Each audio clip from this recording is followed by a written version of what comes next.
ಪಾಂಡವಪುರ ಪಟ್ಟಣದ ಪುರಸಭೆಯ ನಾಲ್ವಡಿ ಕೃಷ್ಣರಾಜ ಒಡೆಯರ್ ಸಭಾಂಗಣದಲ್ಲಿ ಅಧ್ಯಕ್ಷೆ ಜ್ಯೋತಿ ಲಕ್ಷ್ಮಿ ಬಿವೈ ಬಾಬು ರವರ ಅಧ್ಯಕ್ಷತೆಯಲ್ಲಿ ಹಾಗೂ ಮೇಲುಕೋಟೆ ವಿಧಾನಸಭಾ ಕ್ಷೇತ್ರದ ಶಾಸಕರಾದ ದರ್ಶನ್ ಪುಟ್ಟಣ್ಣಯ್ಯ ರವರ ನೇತೃತ್ವದಲ್ಲಿ ಸಾಮಾನ್ಯ ಸಭೆ ನಡೆಯಿತು. ಸಭೆಗೂ ಮುನ್ನ ಪೌರ ಕಾರ್ಮಿಕರು ನಮಗೆ ನಿರ್ಮಿಸಿಕೊಡುತ್ತಿರುವ ವಸತಿ ಗೃಹದಲ್ಲಿ ಹೆಚ್ಚಿನ ಮನೆಗಳನ್ನು ನಿರ್ಮಿಸಿಕೊಡಬೇಕು ಎಂದು ಪುರಸಭಾ ಅಧ್ಯಕ್ಷೆ ಜ್ಯೋತಿ ಲಕ್ಷ್ಮಿ ಬಿವೈ ಬಾಬು ರವರಿಗೆ ಹಾಗೂ ಶಾಸಕ ದರ್ಶನ್ ಪುಟ್ಟಣ್ಣಯ್ಯ ರವರಿಗೆ ಮನವಿ ಪತ್ರ ನೀಡಿದರು. ಸಾಮಾನ್ಯ ಸಭೆಯಲ್ಲಿ ಈ ವಿಷಯವಾಗಿ ಸದಸ್ಯರಿಂದ ವಿಸ್ತೃತ ಚರ್ಚೆ ನಡೆಸಲಾಯಿತು.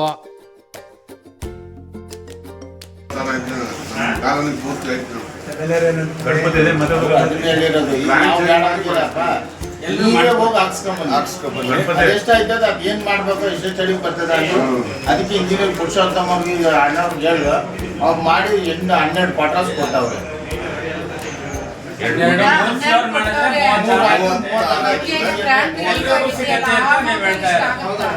ಏನಾಗ್ಬಿಡ್ತದ ಅಣ್ಣ, ಅಲ್ಲಿ ಯಾರು ಪೂರ್ತಿ ಬೀದಿ ಹೋದ್ರೆ ನಾವು ಊರೇ ದಿವಾಳಿನೇ, ಯಾರು ಇರೋಗಿಲ್ಲ. 6 ಜನ ಇರ್ತಾರೆ, ಊರ್ನೇ ಖಾಲಿ ಮಾಡಿಸ್ದಂಗೆ. ಎಲ್ಲಿ ಹೋಗ್ತಾರೆ ಎಲ್ಲರೂ ಮಿಕ್ತಾರಲ್ಲ.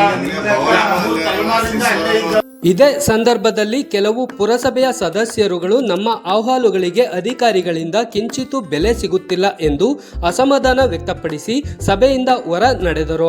ಉಳಿದಂತೆ ಹಲವು ವಿಷಯಗಳ ಬಗ್ಗೆ ಸದಸ್ಯರು ಚರ್ಚಿಸಿ ನಿರ್ಣಯ ಕೈಗೊಂಡರು. ಸಭೆಯಲ್ಲಿ ಹಿರಿಯ ಸದಸ್ಯರಾದ M Girish, R Somashekhar, P Shivanna, Lakshmegowda, A Krishna, Shivakumar, Chandru, Yashwant Kumar, Imran Sharif, Parthasarathy, lawyer Muralidhar, Jayalakshmamma, Shweta, Saraswati, Archana Chandru, Sunita Kadreshan, ಕಮಾರು ನಿಶಾ, ಇನ್ನು ಹಲವು ಸದಸ್ಯರು ಹಾಗೂ ಪುರಸಭೆ ಮುಖ್ಯ ಅಧಿಕಾರಿ ಸತೀಶ್ ಕುಮಾರ್, ಇಂಜಿನಿಯರ್ ಚೌಡಪ್ಪ, ಆರೋಗ್ಯ ನಿರೀಕ್ಷಕಿ ಧನಲಕ್ಷ್ಮಿ, ಮಣಿಪ್ರಸಾದ್, ಪರಿಸರ ಇಂಜಿನಿಯರ್ ಸಫಿನಾಸ್, ನರಸಿಂಹ ಮತ್ತು ನಾಗೇಶ್, ರಮೇಶ್ ಇತರರಿದ್ದರು. ವಿರುದ್ಧ ದಯಮಾಡಿ ಕೇಸ್ ಹಾಕ್ಬೇಕು. ಈಗ ಇಂಥ ಆರೋಪಗಳನ್ನ ಸುಮ್ಮನೆ ಪುಸ್ತಕಟ್ಟೆ ಮಾಡಿದ್ರೆ ಯಾರು ಹೊಣೆ? ದಯಮಾಡಿ ಶಾಸಕರುಗಳು ಮನವಿ ಮಾಡ್ತೀವಿ, ದಯಮಾಡಿ ನಾವು ಜಿಲ್ಲಾಧಿಕಾರಿಗಳ ಜೊತೆ ಖುದ್ದು ಮಾತಾಡಿ ಅವ್ರನ್ನು ಜಿಲ್ಲಾಧಿಕಾರಿಗಳು ಕರ್ಕೊಂಡ್ಬನ್ನಿ. ಇವತ್ತೊಂದು ಲಿಸ್ಟ್ ಕೊಟ್ಟಿದ್ದಾರೆ, ಯಾರ ಪೌರ ಕಾರ್ಮಿಕರಿಗೆ ನಿವೇಶನ ಕೊಟ್ಟು ವಾಸ ಆಗಿರ್ತಕ್ಕಂಥ ಎಲ್ಲ ಪೌರ ಕಾರ್ಮಿಕರು ಈಗ ಮತ್ತೊಂದು ಬೇಡಿಕೆಯನ್ನಿಟ್ಟು ಕೆಲವು ಆರೋಪಗಳನ್ನ ಅವರು ಯಾರು ಕೃಷ್ಣ ಅಂತಕ್ಕಂಥವ್ರು ಶ್ರೀರಂಗಪಟ್ಟಣ ಪುರಸಭಾ ಅಧ್ಯಕ್ಷರಾಗಿದ್ದು, ಅವರು ಸಫಾಯಿ ಅಖಿಲ ಕರ್ನಾಟಕ ಆರೋಗ್ಯ ಮಹಾಸಭಾ ಅಧ್ಯಕ್ಷರು ಕೂಡ. ಅವರು ನಿನ್ನೆ ಜಿಲ್ಲಾಧಿಕಾರಿಗಳಿಗೆ, ನಮ್ಮ ಪುರಸಭೆಯ ಮುಖ್ಯಾಧಿಕಾರಿಗಳಿಗೆ ಕೆಲವು ಆರೋಪ ಪತ್ರಗಳನ್ನು ಕೊಟ್ಟಿದ್ದಾರೆ. ಸರ್, ನಾನು ಹೇಳ್ತಕ್ಕಂಥದ್ದು ಇಷ್ಟೇ, ನಾನು ಮೊದಲ ಬಾರಿಗೆ ಅಲ್ಲಿ ಪುರಸಭಾ ಸದಸ್ಯನಾಗಿ ಆಯ್ಕೆಯಾದಂಥ ಸಂದರ್ಭದಲ್ಲಿ ಇದೇ ಇವತ್ತೇನು ಗಣೇಶು ಎಲ್ಲ ನಮ್ಮ ಪೌರ ಕಾರ್ಮಿಕರ ಸಂಘದ ಅಧ್ಯಕ್ಷರು ಎಲ್ಲರೂ ಕೂಡ ನನ್ನ ಹತ್ರ ಬಂದು ಅಲ್ಲಿ ಎಲ್ಲ ಕ್ವಾರ್ಟರ್ಸ್ ಬಹಳ ದುರಸ್ತಿಯ ಸ್ಥಿತಿಯಲ್ಲಿದೆ, ಯಾರ ಮೇಲೆ ಯಾವಾಗ ಬರುತ್ತೆ ಹೇಳಕ್ಕಾಗಲ್ಲ, ದಯಮಾಡಿ ಕರ್ಕೊಳ್ಬೇಕು, ಅದನ್ನು ಹೊಸದಾಗಿ ನಿರ್ಮಾಣ ಮಾಡ್ಕೊಳ್ಬೇಕು ಅಂತೇಳಿ ಒಂದು ಮನವಿಯನ್ನು ಕೊಟ್ಟು, ಆ ದಿನ ನಮ್ಮ ಶಾಸಕರಾಗಿದ್ದಂಥ ಪುಟ್ಟರಾಜಣ್ಣವರು ಅಲ್ಲೇ ದರ್ಗಾ ಮೋಲ್ದಲ್ಲಿ ಒಂದು ಮದ್ರಾಸ ಹೊಸ ಕಟ್ಟಡವನ್ನು ನಿರ್ಮಾಣ ಮಾಡಿ ಉದ್ಘಾಟನೆಗೆ ಬಂದಂಥ ಸಂದರ್ಭದಲ್ಲಿ ಅವ್ರಿಗೆ ಕರ್ಕೊಂಡು ಹೋಗಿ ಅವರೆಲ್ಲ ಜನಗಳ ಮಧ್ಯೆ ತೀರ್ಮಾನ ಮಾಡಿ ಅಲ್ಲಿ ಹಣ ಕೊಡೋದು, ಕ್ವಾರ್ಟರ್ಸ್ ಕಟ್ಟೋದು ಅಂತ ತೀರ್ಮಾನ ಆಯಿತು. ಇದೇ ನಾವು ಬಲವಂತವಾಗಿ ಕಟ್ತೀವಿ ಅಂತೇಳಿ ಹೊಸದಾಗಿ ನೋಡಿರ್ತಕ್ಕಂಥದ್ದಲ್ಲ. ಆಮೇಲೆ ಹಣ ಬಿಡುಗಡೆ ಆದಂಥ ಸಂದರ್ಭದಲ್ಲಿ 1 ಕೋಟಿಯನ್ನ ರಿಸರ್ವೇಶನ್ ಮಾಡಿದ್ವಿ. ತಾವು ಶಾಸಕರಾಗಿ ಆಯ್ಕೆಯಾಗಿ ಬಂದ್ಮೇಲೆ ನಾವು ನಮ್ಮ ಸಹಪಾಠಿ ಅಂತ ಚಿಕ್ಕಮೇಗೌಡರು ಎಲ್ಲರೂ ಸೇರಿ ಅವತ್ತು ನಮ್ಮ ಪಾರ್ಥ ಮತ್ತು ಚಂದ್ರು ಅವರನ್ನ ಮಶಾಟಕರಣ ಕೊಡಬೇಕು ಅಂದಾಗ ನೀವೇ ಇಲ್ಲ ಪೌರ ಕಾರ್ಮಿಕರು ಕ್ವಾರ್ಟರ್ಸ್ ಅವರು ನಿರ್ಮಾಣ ಮಾಡ್ತಕ್ಕಂಥದ್ದು ಕೊಡಿ ಅಂತೇಳಿ ನಾವು ಸ್ಯಾಂಕ್ಷನ್ ಮಾಡ್ಕೊಟ್ರಿ. ಅದಾದ್ಮೇಲೆ ನಮ್ಮ ಗಿರೀಶ್ ಅವರು ಇಂಡೋರ್ ಸ್ಟೇಡಿಯಂ ಮಾಡಬೇಕು ಅಂತ ಬಹಳ ಆಸೆಯಿಂದ ಒಂದು 60 ಲಕ್ಷ ದುಡ್ಡು ಇಟ್ಕೊಂಡಿದ್ರು. ಆ ಹಣವನ್ನು ಡೈವರ್ಟ್ ಮಾಡಿ ಟೆಂಡರ್ ಪ್ರೊಸೆಸ್ ಎಲ್ಲ ಕ್ಲೋಸ್ ಆಗಿ ಕಾಮಗಾರಿ ಮಾಡಬೇಕು ಅಂತ ಹೋದಂಥ ಸಂದರ್ಭದಲ್ಲಿ ಈಗ ಹೊಸ ಉದ್ಭವವನ್ನು ಮಾಡಿದ್ದಾರೆ.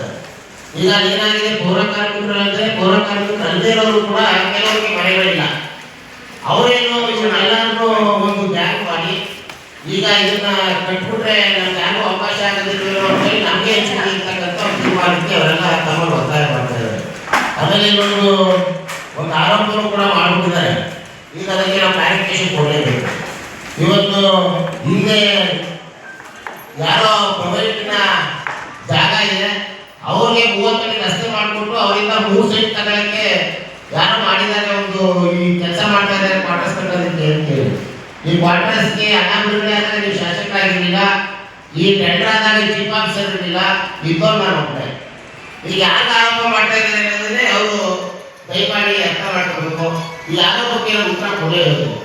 ಸನ್ಮಾನ್ಯ ಕೃಷ್ಣಣ್ಣವರು ಇವತ್ತೇನು ಪುರಸಭಾ ಅಧ್ಯಕ್ಷರಾಗಿ ಶ್ರೀರಂಗಪಟ್ಟಣದಲ್ಲಿ ನೀವು ಕೆಲಸ ಮಾಡಿದ್ದೀರಿ, ನೀವೇನಾದ್ರು ಈ ತರದ ಕಾರ್ಯಕ್ರಮದಲ್ಲಿ 3 ಸರಿ ಪುರಸಭಾ ಸದಸ್ಯರಾಗಿದ್ದೀರಿ. ಯಾರು ಸರಿ ನೀವೇ ಅಂತ ಅಲ್ಲ, ಈ ವಿಚಾರಕ್ಕೆ ಅಂತ ಅಲ್ಲ, ಯಾವ್ದಾದ್ರು ಒಂದು ದಿವಸ ಹೆಸರಿದ್ರೆ ಯಾರಾದ್ರೂ ಬಡವರು ಸರಿ ಕೊಡ್ತಿದ್ರೆ ನಾನು ಮುನ್ಸಿಪಾಲಿಟಿ ಅಂದ್ರೆ ಕಾಣಾಗ್ತದೆ. ಇಲ್ಲಾಂದ್ರೆ ನೀವು ಈಗ ಆರೋಪ ಮಾಡಿದ್ದೀರಪ್ಪ, ನೀವು ಸಾಬೀತು ಮಾಡಿದವರು ನೀವು ಹಣ ಹಾಕೋಬಹುದು. ಈಗ ಇಂಥ ಕೆಲಸವನ್ನ ಆರೋಪ ಮಾಡೋದು ಸುಲಭ. ಯಾರು ಮಾಡ್ತಾ ಇದ್ದೀವಿ ನಾವು ಪೌರ ಕಾರ್ಮಿಕರಿಗೆ ಕೃಷ್ಣ ಅನ್ನೋರು ಪೌರ ಕಾರ್ಮಿಕರ ಕಾಲದಲ್ಲೇ 3 ಬಾರಿ ಆಯ್ಕೆ ಆಗ್ತಾ ಇದೆ. ನೀನು ಎಷ್ಟು ಜನಕ್ಕೆ ಅವರು ತೀರೋದಾಗ ಆಸ್ಪತ್ರೆ ಸೇರ್ಕೊಂಡಾಗ ಒಂದು ಹಣ ಸಹಾಯ ಮಾಡಿದ್ದೀನಿ, ದಯಮಾಡಿ ಬಹಿರಂಗವಾಗಿ ಚರ್ಚೆ ಹೋಗ್ಬಿಡು. ಈ ರೀತಿ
ಇವಾಗ ಈ ಸರಿ ಫೋನ್ ಮಾಡ್ತಾರೆ ಯಾರಿಗೆ, ನಾಳೆ ಬೆಳಿಗ್ಗೆ ಹೋಗಮ್ಮ ಶ್ರೀರಂಗಪಟ್ಟಣಕ್ಕೆ ಹೊರಟಾಯ್ತಲ್ಲ ಸರ್,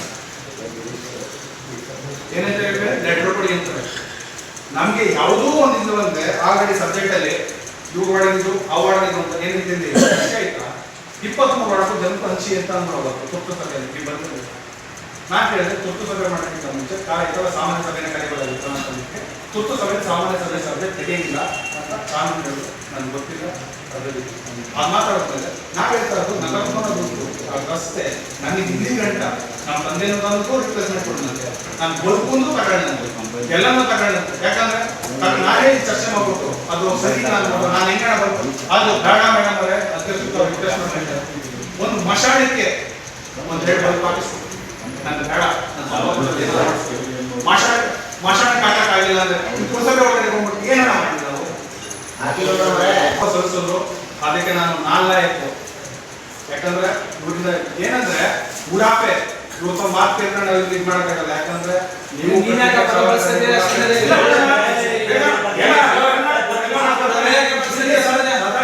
ನಾನು ನಾಲ್ಕು ನನ್ಗೇನಿದೆ ಅಂತ ನನಗೇನು ಗೌರವ ಕೊಟ್ಟೋ ನನ್ ಗೌರವ ಇದೆ ಅದಕ್ಕೆ ನನಗೇನು ಗೌರವ ಅಂತ ಇದೆ. ಗೌರ್ಮೆಂಟ್ ಏನು ರೇಟ್ ಕೊಟ್ಟೈತಂದ್ರೆ ಅದನ್ನ ಇಂಟ್ರೆಸ್ಟ್ ಇದೆ, ದಯಮಾಡಿ ಅದನ್ನ ತಿಳಿಸ್ಕೊಬೇಕು. ಮುಂದೆ ಯಾರು ಬರೋರಿಗೆ ಒಳ್ಳೆ ಅನುಕೂಲವಾಗಿ ಮಾಡ್ಕೊಟ್ಟು ಇದು ಮಾಡ್ಬೇಡಿ. ಯಾಕಂದ್ರೆ ಒಂದು ಮಾನ್ಯ ಫೋನ್ ಮಾಡ್ಕೊಂಡು ಇಟ್ಕೋಬೇಕು ಅಂದ್ರೆ ಏನಾಯ್ತು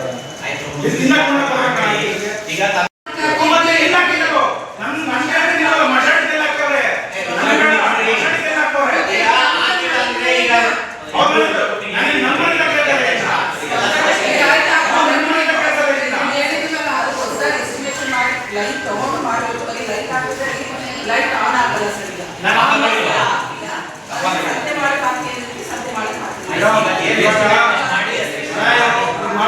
ಇವಾಗ ಆರ್ಡರ್ ಹೋಗ್ತಾರೆ 2 ವರ್ಷ ಬರೋಣ ಯಾಕೆ ಆಗ್ತದಂದ್ರೆ ಕಲೆಕ್ಷನ್ ಇಲ್ವಲ್ಲ ಆ ಸದಸ್ಯರಿಗೆ ನಾವು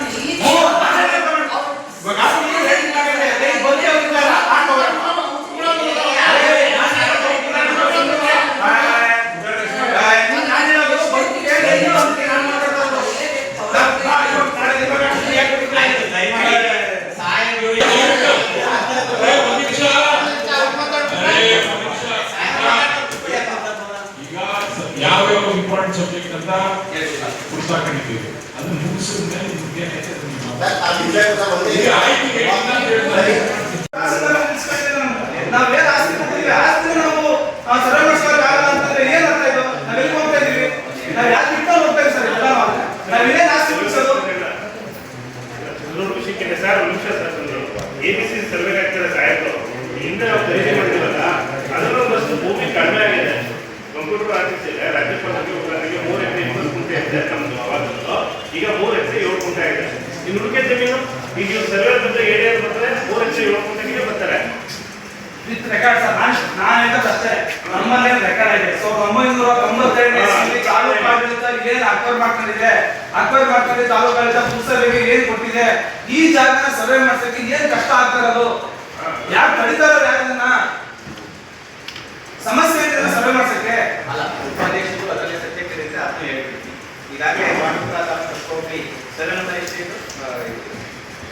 39 ಮೊತ್ತದಲ್ಲಿ ಏನಾಗಿದೆ ಸರ್, ಆಶ್ರಯ ನೀಡಿ ABC ಗ್ರಾಮ ಮಾಡಲಿಕ್ಕೆ ಪುಸ್ತಕದಿಂದ ತಹಸೀಲ್ದಾರರು ನನಗೆ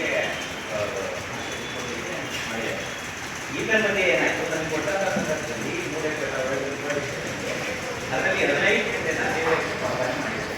ನನಗೆ ಗೊತ್ತಿದೆ ಉತ್ಪಾದನೆ ಏನು ಮಾಡಿದ್ದಾರೆ ಪ್ರಭಾರ ಅಂದರೆ ನಮಗೆ ಕೊಟ್ಟಂಥ ಕ್ರಯಪತ್ರದ ಮುಖಾಂತರ ಕೊಟ್ಟಂಥ ಖರೀದಿ ಮಾಡಿ ಕೊಟ್ಟಂಥ ಜಾಗದಲ್ಲಿ ರೆವಿನ್ಯೂ ಡಿಪಾರ್ಟ್ಮೆಂಟ್ ತಪ್ಪು ಮಾಡಿ 15 ಕೊಟ್ಟಿದ್ದೇವೆ.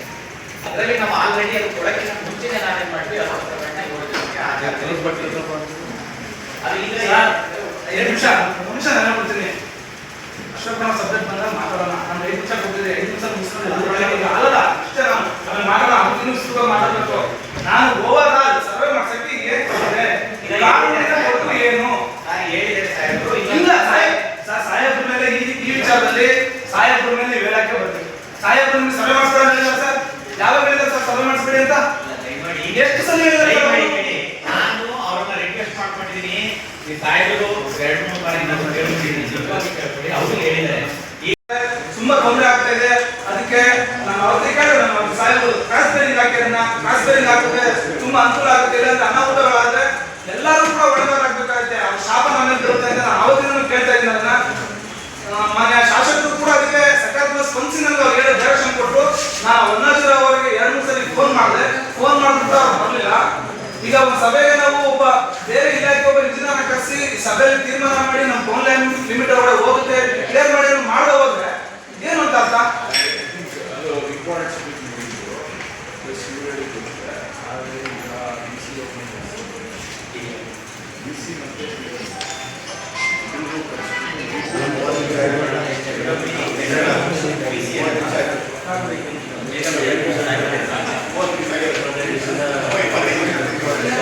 ಸರ್ ದಯಮಾಡಿ ಇಲ್ಲ ಫೋನ್ ಮಾಡಿದ್ರೆ ಎಜುಕೇಶನ್ ಡಿಪಾರ್ಟ್ಮೆಂಟ್ ದಯಮಾಡಿ ಫೋನ್ ಮಾಡಿ ಇಮಿಡಿಯೇಟ್ ವರ್ಕ್ ಮಾಡಕ್ಕೆ ಮಾಡಿ ಸರ್. ರಾತ್ರಿ ಹೊತ್ತಂತೂ ಸರ್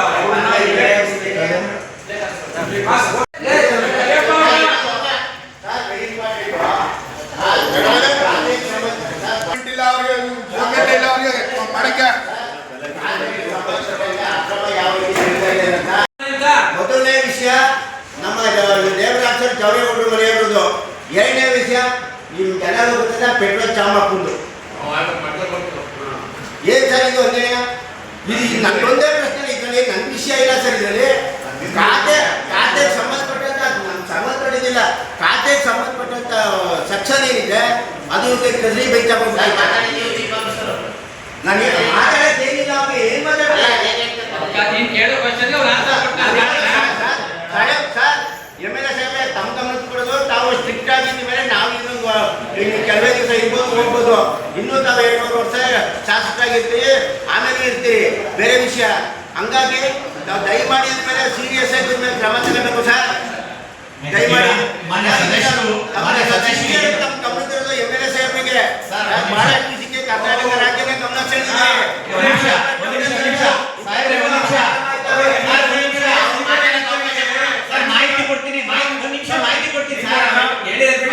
ಸುಮಾರಿದೆ ಕುಕ್ಕಳು ಕಟ್ಟಗಳು ಮೈನಸ್ 10 ಇರೋದ 80 ಮಾಡ್ತಾರೆ, 80 ಇರೋದ 100 ಮಾಡ್ಕೊಂಡವ್ರೆ. ಅದೆಲ್ಲ ಮುಖ್ಯ ಆಗಬೇಕು ಅಂದ್ರೆ ಹಳೆಯದು ಯಾರಿದ್ರು ಮಾನಸಕ್ಕೆ ಇವರೇ 2 ಸಾವಿರ ಪೇಮೆಂಟ್ ಮಾಡಿದ್ರೆ ನೀವು ನ್ಯಾಯಾಲಯಕ್ಕೆ ಹೋಗೋಕ್ಕಿಂತ ಇವರೇ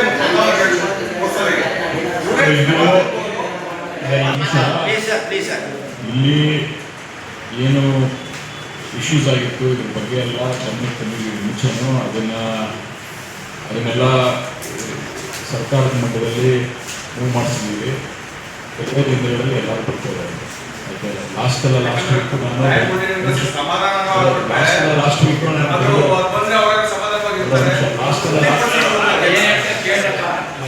ನಾನು ಹೋದ ಒಂದು ವಾರ ಹೋಗಿ ಎಲ್ಲಿದೆ ಏನಂತೇಳಿ ಕಂಪ್ಲೇಂಟ್ ಕೊಟ್ಟಿದ್ದು ಅದು ಮೂವ್ ಆಗ್ತಾ ಇದೆ.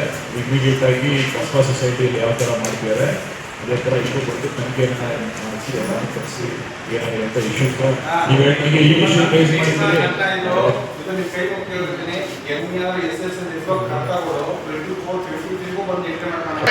ಬೇರೆ ಮೈಕ್ ಕೊಡಿ, ಈ ಮೈಕ್ ಕೊಡಿ, ಆ ಮೈಕ್ ಕೊಡಿ ಸರ್. ಸರಿ ಬರ್ತಾರೆ ಅಲ್ಲ ನಾನೇ ಹೇಳ್ಬಿಡ್ತೀನಿ ಮುರುಳಿ ಸರ್. ಅಲ್ಲ ಇದು ಕ್ಲಾರಿಫೈ ಮಾಡಿಬಿಟ್ಟು ಆಮೇಲೆ ಹೇಳ್ಬಿಡ್ತೀನಿ ಸರ್.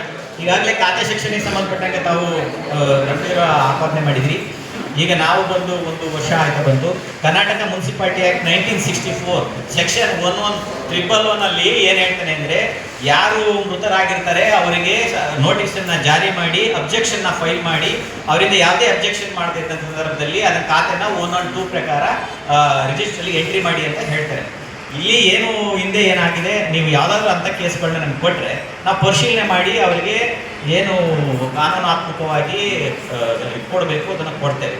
ದಯಮಾಡಿ ಈಗಾಗಿರೋದು ನಾವು ಬಂದಂಥ ಅವಧಿನಲ್ಲಿ ಏನಾದರೂ ಆಗಿದ್ರೆ ದಯಮಾಡಿ ಈಗಲೇ ಕೊಡಿ, ನಾವು ಮಾಹಿತಿನ ಕೊಡ್ತೀವಿ ಅಂತ ಸಂಬಂಧಗಳು ನಡೆದಿದೆಯಾ ಅಂತ ಹೇಳಿ. ಅಲ್ಲ ಒಂದು ನಿಮಿಷ ಬರ್ತೀನಿ. ಈಗ ಡೆಪ್ಟಿ ಕಮಿಷನರ್ ಆದೇಶ ಇನ್ನೂ ಕಂಪ್ಲೀಟ್ ಮಾಡಿಲ್ಲ. ಇವಾಗ ಹಿಂಗೆ ಆಗಿರೋದಲ್ಲ, ಇವಾಗ ಪ್ರತಿ ಖಾತೆಗೆ ಸಂಬಂಧಪಟ್ಟಾಗೆ ನೀವು ಎಚ್ಚರಿಕೆಗಳು ಇರಬೇಕು. ಯಾರ್ಯಾರು ಈ ಥರ ಅನ್ಯಾಯ ಮಾಡಿದ್ರೆ ಒಬ್ಬ ಓಟ್ಗೆ ಅನವಶ್ಯಕವಾಗಿ ಅಲಿಯುವಂಥ ಕೆಲಸ ನೀವು ಯಾಕೆ ಮಾಡ್ತೀರಾ ಅಂತ ನನ್ನ ಪ್ರಶ್ನೆ. ತಾವು ಹೇಳಿದ್ದು ಆದೇಶ ನಿಮ್ಗೆ ಆಗಿರೋದು. ಡೆಪ್ಟಿ ಕಮಿಷನರ್ ಅವಧಿ ಕ್ವಶನ್ ಬರೀ ಕೇಳೋದು ಮುನ್ಸಿಪಾಲಿಟಿ ಪಾಂಡವಪುರ ಪುರಸಭೆ ಮುಖ್ಯಾಧಿಕಾರಿ Satish Kumar Veena X Y Z ಅನ್ನೋ ಪ್ರಶ್ನೆ ಅಲ್ಲ. ನಮ್ಗೆ ಮಾಹಿತಿ ಪ್ರಕಾರ ಅವ್ರಿಗೆ ನೋಟಿಸ್ ಕೊಡಿ. 23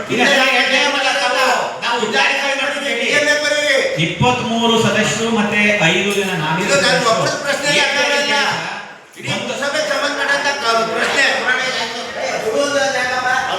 ಯಾವುದೇ ಕೇಳಿ 1 ವರ್ಷದಲ್ಲಿ ಮನೆ ಎಲ್ಲ ಚುನಾಯಿತ ಸದಸ್ಯರು ಮತ್ತು ನಾಮಿನಿ ಸದಸ್ಯರಲ್ಲಿ ವಿನಂತಿ ಮಾಡ್ಕೊಳ್ತೀನಿ. 1 ವರ್ಷದಲ್ಲಿ ನಾವು ಬಂದಂತ ಅವಧಿನಲ್ಲಿ ಯಾವ್ದಾದ್ರು ಖಾತೆ ಬಗ್ಗೆ ಚಕಾರ ಯಾವ್ದಾದ್ರು ಕೋಟಿ ಹೋಗಿದ್ದಂತ ಒಂದೇ ಒಂದು ಕೊಡಿ, ನಾವು ಅದನ್ನ ಸಾಲ್ವ್ ಮಾಡಿದ್ದೇವೆ. ಹಿಂದೆ ಆಗಿರೋದಕ್ಕೆ ನೀವು ಅರ್ಜಿ ಕೊಟ್ಟರೆ ನಾನು ಅದನ್ನ ಏನೈತಿ ಅಂತ ಕ್ರಮ ವಹಿಸ್ತೀನಿ. ಥ್ಯಾಂಕ್ ಯು, ಧನ್ಯವಾದ. ಈಗ 5ನೇ ವಿಷಯ ತುಂಬಾ ಸೂಕ್ತವಾಗಿ ಉತ್ತರ ಸಿಕ್ಕಿದೆ. ಸ್ಮಶಾನ 5 ಎಕರೆ ಸ್ಮಶಾನ ಐತೆ, ನನಗೆ 2 ಎಕರೆ ಬರ್ಕೊಡಿ ಅಂತ ಸಬ್ಜೆಕ್ಟ್ ಕೊಟ್ಟಿದ್ದೀನಿ ಅಂತಂದ್ರೆ ನಾನು 2 ಎಕರೆ ಬರ್ಸ್ಕೊಂಡೆ ನನ್ನ ಮನೆಗೆ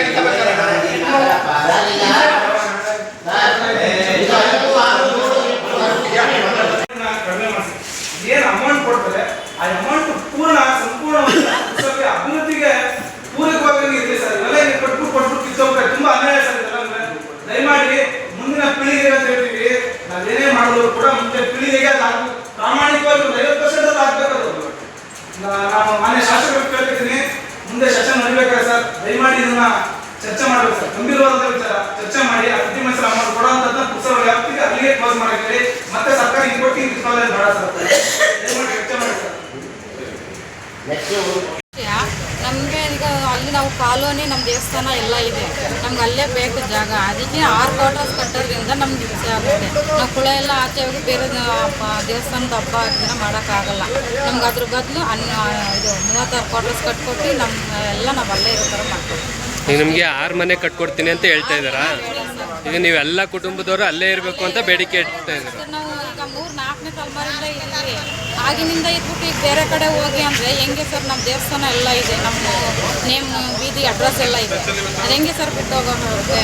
ಅದಕ್ಕೆ ನಮ್ಗೆ ಅಲ್ಲೇ ಮಾಡಿಕೊಡಿ, ಇಲ್ಲಾಂದರೆ ಬೇಡ ಸರ್. ನಾವೀಗ ಇರೋ ಥರನೇ ಇರ್ತೀವಿ, ನಾವೇ ಕುಡ್ಸ್ಲ ಸೀಟ ಪಟ ಹಾಕೊಂಡು ಇರ್ತೀವಿ. ಹೊಡೆದಾಕೋದು ಬೇಡ, ಎಲ್ಲರೂ 6 ಜನ ನೆಮ್ಮದಿಯಾಗಿರೋದು ಬೇಡ, ಇನ್ನು 30 ಜನ ಅಳೋದು ಬೇಡ. ಇದ್ರೆ ಎಲ್ಲರಿಗೂ ನಮ್ಮ ಬಗ್ಗೆ ಮಾಡ್ಕೊಂಡು ಅಷ್ಟೇ.